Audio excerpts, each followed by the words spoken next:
ہمارے نا محلے میں ایک درزی ہوتا تھا، بہت کاریگر تھا، اس کے بڑے شاگرد تھے۔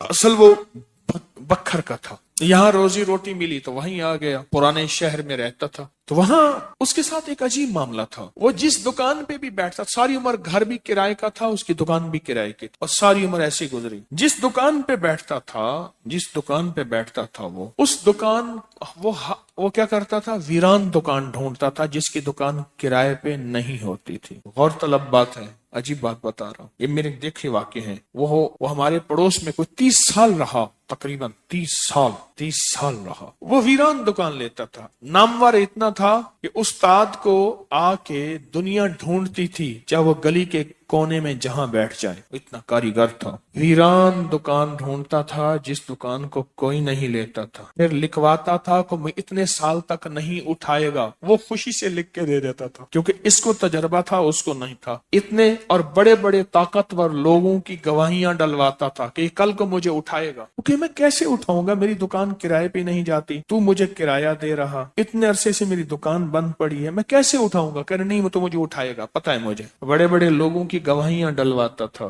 لکھواتا تھا، کرایہ دیتا رہوں گا، دیتا تھا۔ ادھر وہ کرایے پہ بیٹھتا تھا، چند دنوں کے پاس اس کے پاس لوگ آنا شروع ہو جاتے، یہ دکان دے، وہ اگر 20 روپے کرایہ دیتے ہم 30 روپے دیتے ہیں، ہم 40 روپے دیتے ہیں، کوئی کہ ہم 50 روپے دیتے ہیں۔ اب اس کا دماغ بیچارے کا تو ویسے ہلا چیترل گیا، دماغ تو ہلنا تھا۔ وہ اس کو آ کے کہتا کہ مجھے اتنے لوگ دے رہے ہیں، میں نے کہا میں نے تجھے پہلے کہا تھا لکھوا کے دو۔ اچھا، یہ چند بار ہوا، جس دکان پہ بھی بیٹھتا تھا اس دکان پہ بیٹھتے ہی اس کے ساتھ یہ معاملہ شروع ہو جاتا۔ اب یہ راز کسی کو پتا نہیں تھا، یہ راز ہے کیا اس کا، اس کے ساتھ کیا ہوتا ہے، اس کے ساتھ ایسا کیوں ہوتا ہے۔ اس نے نا ایک دفعہ یہ راز ایک بندے کو بتایا، اس نے مجھے بتایا، براہ راست میں نے اس سے بات نہیں ہوئی، لیکن ہمارا پڑوسی تھا، وہ ایک بندے کو اس نے یہ راز بتایا، ہمارا ایک رشتہ دار تھا، اس کو یہ راز بتایا اور اس کو کہا کہ میرے ساتھ یہ راز ہے۔ اس نے اب جو لفظ کہنا، پہلے میں وہ لفظ آپ کے سامنے بیان کرتا ہوں۔ کہنے لگا، بخت میرے اوپر پاگل ہے، اور مجھے اکھے بخت میرے اوپر پاگل ہے، میں نہیں چاہتا وال میں کو آتے ویلڑ ویندے، ویلڑ چپک جاتا ہے، چپٹ جاتا ہے، لپٹ جاتا ہے، میں نہیں چاہتا، آگے پھر مجھے لپٹ جاتا ہے بخت۔ اچھا، جس کی دکان آنے کی ہوتی ہے 100 آنے کی ہو جاتی ہے۔ اچھا، ادھر میں دکان چھوڑ کے جاتا ہوں کسی اور جگہ پہ، وہ دکان پھر آنے کی ہو جاتی ہے، پھر جہاں میں جا کے بیٹھتا ہوں پھر وہ 100 آنے کی ہو جاتی ہے، پھر وہ پیچھے والے مجھے آ کے بلاتے ہیں، آپ کی مہربانی آ جاؤ، اس سے کم کرایہ دینا۔ تھا کوئی ایسا، کیونکہ ہاتھ کا کاریگر بہت کم ہوتا ہے جو سر پھرا نہ ہو، ہاتھ کا کاریگر وہ ہاتھ کا جس شعبے کا ہو، تھا کو سر پھرا، کہہ رہا میں نہیں جاتا تو دکان پہ، تم نے مجھے نکالا تھا۔ ساری زندگی اس نے ایسے گزاری۔ اب یہ بخت کہاں سے ملا؟ اب بخت کو سن، کہا میرا باپ مزدور تھا، مزدوری کرتا تھا، بڑا ہوا تو اس نے مجھے درزیوں کے کام پہ ڈال دیا کہ بیٹا چلو چھاؤں کا کام ہے تو کرتا رہے گا۔ میں تو دھوپ سردی گرمی مزدوریاں کرتا رہا، درزیوں کا کام چھاؤں کا کام ہے تو کرتا رہے گا۔ اور میرے والد کہتا تھا تجھے کوئی ایسا رئیس مل جائے جو اپنی دیوڑی میں جو جگہ دے۔ بعض رئیس ایسے ہوتے ہیں جنہوں نے مستقل دردی رکھے ہوئے ہوتے ہیں، ان کا ہر وقت کپڑے سلتے رہتے ہیں۔ کہہ رہے دعائیں دیتا تھا والد مجھے کوئی رئیس مل جائے۔ کہ والد کا حادثہ ہو گیا، والد کی ٹانگ ٹوٹ گئی، والد کی بوڑھی والدہ تھی، ہم والد کی خدمت کرتے تھے، والد دعائیں دیتا تھا، ان پڑھ تھا، کسی نے والد کو اللہم صلی علی محمد بتا دیا، بس یہی پڑھتا تھا، اور ٹوٹی پھوٹی قل ہو اللہ پڑھتا تھا، باقی کوئی ابا کو پتا نہیں تھا۔ کہا میں درزیوں سے پیسے تھوڑے سے لاتا تھا، گھر میں فاقے آنا شروع ہو گئے، تھوڑے سے پیسے میں لاتا تھا، ابھی کام سیکھا نہیں تھا، استاد کبھی کبھار دے دیتا تھا، اور والد روز لاتا تھا، گھر میں سختی اور تنگی آنا شروع ہو گئی، بہت زیادہ غربت، تنگ دستی۔ کل ہماری ایک پھوپھی تھی، کہیں دور رہتی تھی، بہت بوڑھی تھی، والد سے بھی بڑی تھی، وہ آ کے ہمارے گھر اس نے قیام کر لیا کہ تمہارے والد کی خدمت کروں گی۔ اس کے بیٹے اسے ٹھوکریں مارتے تھے اور اس کی عزت نہیں کرتے تھے، وہ پھر گھر آ گئی۔ اب میری ماں مجھے دیکھے، میں اپنے دیکھوں، ماں نے کہا بیٹا آ گئی ہے، اس کی بھی خدمت ساتھ کرنی ہے۔ اب پھوپھی نے، ایک پھوپھی بوڑھی ابے سے بڑی، ایک والد معذور، بوڑھی والدہ اور بہت سارے بہن بھائی، کہا کہ کئی راتیں ایسی گزرتی تھی میں اور میری ماں نہیں کھاتے تھے، فاقوں میں سوتے تھے، پھوپھی کو کھلاتے تھے۔ کہا پھوپھی کھاتی بہت تھی، کھاتی بہت تھی، آپ بچوں کا سب کچھ کھا جاتی تھی، سارا اپنا بھی کھا جاتی تھی، کھاتی بہت تھی پھوپھی۔ کہا اس سے چھینتے تھے تو پھوپھی لڑنے پہ آ جاتی تھی، ایک گھر میں عجیب کشمکش تھی۔ کہا ان سختیوں تلخیوں میں میں ان کی خدمت کرتا رہا، باپ کی ماں کی خدمت کرتا رہا، حتیٰ کہ والد پتہ نہیں کتنے سال کہے مجھے بھول گئے، فوت ہو گئے۔ اور پھوپھی نے کے دل میں یہ بات آئی کہ ہم نے والد کو زہر دیا ہے۔ اس نے سارے جہان کو کہنا شروع کیا کہ انہوں نے والد کو زہر دے دیا، میرے بھائی کو مار دیا۔ گھر میں روٹی بھی کھاتی تھی، بچوں سے چھین کے بھی کھاتی تھی، چوری چھپے بھی کھاتی تھی، دن رات بھی کھاتی تھی، ہمیں برا بھلا بھی کہتی تھی، لوگوں کے ہاں شکوے بھی کرتی تھی۔ پھوپھی نے جینا حرام کر دیا۔ کہا میری ماں کہتی تھی بیٹا کوئی بات نہیں، برداشت کرو۔ برداشت کرتے کرتے پھوپھی بھی چلی گئی اور اس کو اللہ کی امانت کو اللہ کے سپرد کیا، اور پھر اب ماں رہ گئی۔ اب میں نے اپنی ساری توجہ ماں پہ ڈال دی۔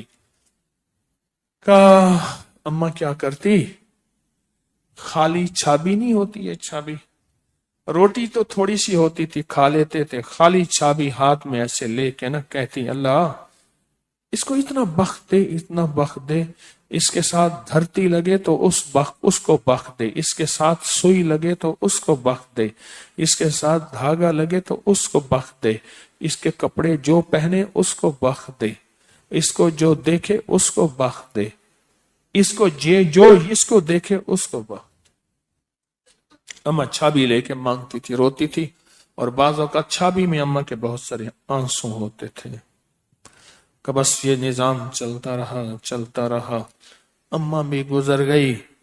اب اس کے بعد پھر میں، میرے بچے، اب جو بخت کے دروازے کھلے، میں جس کو دیکھتا ہوں اس کو بخت، جو میرے کپڑے پہنتا ہے اس کو بخت، جس سے سوئی خریدتا ہوں اس کو بخت، جس سے دھاگا خریدتا ہوں اس کو بخت، جس کی جگہ پہ بیٹھتا ہوں اس کو بخت۔ بخت جب بیدار تھا بدبخت آنکھیں سو گئیں۔ خیال کرنا ابھی بخت بیدار ہے، کہیں بدبخت آنکھیں سو نہ جائے۔ وہ دعاؤں کا ذخیرہ اس درجی کے پاس تھا، وہ دعاؤں کا ذخیرہ، پھوپھی کی ناگواریوں کا ذخیرہ، ابی کی صبر کا ذخیرہ، پھوپھی کی ناگواریوں کا ذخیرہ، اماں کے صبر کا ذخیرہ وہ ساتھ تھا۔ بس سہتا رہا، چلتا رہا۔ اللہ کے نامہ اعمال میں، اللہ کے نظام میں لکھا جاتا رہا، کو تجھے کوئی دعائیں دے نہیں رہا، نہ دے، میرے نظام میں تو ان لوگوں میں ہے جن کے ساتھ دعائیں ملتی ہیں، جن کے ساتھ دعائیں لگتی ہیں، جن کے ساتھ دعائیں لپٹ جاتی ہیں، تو ان لوگوں میں ہمیں دعاؤں کا ذخیرہ چاہیے، ہمیں دعائیں چاہیے کسی کی، ہم کسی کی دعاؤں میں آ جائیں۔ میرے حضرت فرماتے تھے نظر بد لگتی ہے نا کھا جاتی ہے، اس طرح اچھی نظر بھی لگتی ہے۔ تجھے کسی اللہ والے کی اچھی نظر لگ جائے، تجھے مرشد کی اچھی نظر لگ جائے، تجھے ماں باپ کسی درویش کی اچھی نظر لگ جائے، اور نظر تیرا کام بنا دے گی۔ جس طرح بری نظر کھا جاتی ہے، برباد کر دیتی ہے، اس طرح اچھی نظر آباد اور شاد کر دیتی ہے، با مراد کر دیتی ہے۔ ان کو یہ میں نے عمل دیا تھا، اور میں نے یہ اسی ایک ساتھی سے پڑھوایا، اور ایک یوں بھی کرتے ہیں، کرے یوں ہو گیا۔ کون ساتھ تھا ازبک سفر میں، اور کون ساتھ تھا؟ یہ تھے۔ میں نے کیا عرض کیا تھا کہ یہ 40 دفعہ جو ہے دے رہا ہوں، اس کی تاثیر کیا ہوگی؟ 40 لاکھ جتنی، 40 لاکھ کی ہوگی۔ اور جس نے یقین کیا وہ بتا رہا ہے کہ کوئی زندگی کا خوف ہے وہ رزق کا، وہ دولت کا، وہ دولت عزت جانے کا، وہ رشتوں کا، وہ صحت کا، وہ جادو کا، وہ بندش کا، کوئی دشمن کے حملے کا، کسی کوئی خوف ہے، بس 40 دفعہ پڑھا۔ یہ ازبکستان میں میرے ساتھ جو گئے تھے انہیں میں نے اس سفر کا تحفہ دیا تھا، اور میں نے یہ عرض کیا تھا ان سے کہ اللہ کے نام کی طاقت اور بھروسے میں کہہ رہا ہوں وَكَفَى بِاللَّهِ وَلِيًّا وَكَفَى بِاللَّهِ نَصِيرًا، کہ اس بھروسے پہ کہہ رہا ہوں، عرض کر رہا ہوں کہ جو 40 دفعہ پڑھے گا، ان حضرات کو میں نے یہ اجازت دی تھی 40، اس کو اس کی تاثیر کتنی ملے گی؟ 40 لاکھ کی، اور واقعی ہے ایسے۔ آپ میں کیوں دے دوں؟ انہوں نے پیسے بھرے تھے، انہوں نے پیسے دیے تھے بیچاروں، مجھے نہیں دیے تھے۔ الحمدللہ مجھے صفائیوں کی ضرورت نہیں ہے، میں جب بھی جاتا ہوں اپنے پیسے، اب اجازت مل جائے نا، ایسے نہیں دوں گا۔ یہ انہوں نے لفظ ایک استعمال کیا ہے طلاقوں کی بڑھتی ہوئی شرح، اس سے بہت خوف زدہ ہوں، بہت پریشان ہوں۔ اتنی مخلوق آ کے روتی ہے، اتنی روتی۔ میں رات کا واقعہ سنا، میں ایک جگہ ایک محسن کے ہاں بیٹھا تھا، تو جن کا میں نے کہا نا وہ میرے دوست تھے، گاڑی چلا رہے تھے، تو مجھے بتایا کہ یہ اس وقت یہ واقعات چل رہے ہیں، یہ چل رہے ہیں۔ میں نے کہا اچھا، مجھے تو پتا چلا۔ تو وہاں وہ کہنے لگے کہ میری شادی ہوئی، تو شادی کے دوسرے دن ولیمے کے دن اس خاتون کی جو بیوی بنی، اس کی سہیلی کی شادی تھی، تو سہیلی کی شادی میں دونوں میاں بیوی گئے، تو جو سہیلی کا والد تھا اس نے اپنے جو ہے داماد کو گاڑی بھی دی، کوئی 20-22 لاکھ بھی دیا، یہ بھی دیا۔ اس نے آ کے جھگڑا شروع کر دیا کہ تیرے ماں باپ نے کیا دیا مجھے، اور تیسرے دن گھر سے باہر نکال دیا اور طلاق ہو گئے۔ میں کہتا ہوں جس نے اپنی زندگی میں انگارے، بچھو، سانپ اور دکھ، قتل، مقدمے، بیماریاں، تکلیفیں، مشکلات، مسائل، الجھنے اور روگ بھرنے ہیں، اور مجھ سے ایک وظیفہ لے لے۔ وہ وظیفہ یہ لے لے، بیوی کے ماں باپ کو گالیاں دے اور ان سے کہے جائیداد لے آ اور جہیز لے آ، اس سے مطالبہ کرے جا ماں باپ سے حصہ لے آ، یا اس سے کہے تیرے ماں باپ نے کیا دیا مجھے، اور ماں باپ سے جا کے مطالبے کر۔ میں کہتا ہوں جو بندہ مجھ سے یہ آج پیکج لینا چاہتا ہے تو میں آج دینے کو تیار ہوں۔ بولو کون چاہتا ہے؟ آپ چاہتے نہیں؟ ویسے میں فرضی ہاتھ کھڑا کر رہا ہوں، ہاتھ کسی نے نہیں کیا، ایسے فرضی ہاتھ کھڑا کر رہا ہوں۔ آپ چاہتے نہیں؟ میں تو نہیں دینا چاہتا، یہ ایسے فرضی ہاتھ کھڑا کر رہا ہوں۔ جیسے وہ بس میں کہتا ہے سب میں آ رہا ہوں، ٹھیک ہے، بیچنے والا، کافیاں بیچنے والا، بام بیچنے، اچھا میں آ رہا ہوں، اگلا کہتا ہے بک نہ جائے میں پہلے لے لوں۔ اگر یہ چاہتے نہیں ہیں تو بیوی کو کبھی نہ کہیں جا کے حصہ لے آؤ۔ میں نے اپنی اہلیہ سے کہا اپنے بہن بھائیوں کو اپنا حصہ دیا کرتے، اور جس دن میرا رشتہ ہو رہا تھا اس دن میں نے پہلا مطالبہ یہ رکھا میں جہیز نہیں لوں گا، اور 2 چیزیں میں نے کہی تھی، میرے سسر مرحوم، میری ساس اور میرا ایک ماموں، بچوں کا ماموں، وہ بیٹھا ہوا تھا۔ میں نے کہا میرے اندر 2 چیزوں کی کمی ہے، ایک ایمان کی، ایک اخلاق کی، بس مجھے تو کوئی ایسا ساتھی ملے جو میرے ان 2 چیزوں کی کمی پوری کر دے۔ مجھے یہ 2 چیزیں چاہیے، ایک ایمان کی کمی ہے، ایک اخلاق کی کمی ہے میرے اندر، اور مجھے کچھ بھی نہیں چاہیے۔ الحمدللہ کوئی جہیز کی کہانیاں کچھ بھی نہیں، کچھ بھی نہیں چاہیے۔ اور ولیمے میں سارا شہر کے جو غریب تھے، جمعدار تھے، جو تھے ولیمے میں، برتن بھی چوری کر کے لے گئے ہوتے ہیں، یہ پہلے سے بجٹ میں رکھ لیا کرے، تو برکت بڑی ملی۔ ولیمے میں رشتہ داروں کو بلایا، دوستوں کو بلایا، لیکن غریب غربا بہت بلایا۔ چھوٹے گوشت کا قورمہ بنایا، بہترین چیزیں، بریانیاں بنائیں، زرد متنجن بنائے۔ یہ نہیں ہے کہ ان کو اوتری چیزیں دینی ہیں، ان کو بھی وہی کھلاؤ جو عمراء کو کھلاتے ہو۔ اور اگر ولیمہ کرنا ہے تو گھر میں 4 بندے بٹھا کے بھی تو ولیمہ ہو سکتا ہے۔ اچھا تو بڑھتی ہوئی طلاق کی جو شرح ہے، میں بات یہ عرض کر رہا تھا جیسے انہوں نے بتایا اور کہا کہ میں 40 بار، کیوں میں 40 بار ہے؟ کھڑے کو بتاؤ نا کیا کہہ رہے تھے؟ ادھر آؤ بھائی، قریب آ جاؤ نا، کیوں ڈرتے؟ کھڑے کو بتاؤ کیا کہہ رہے؟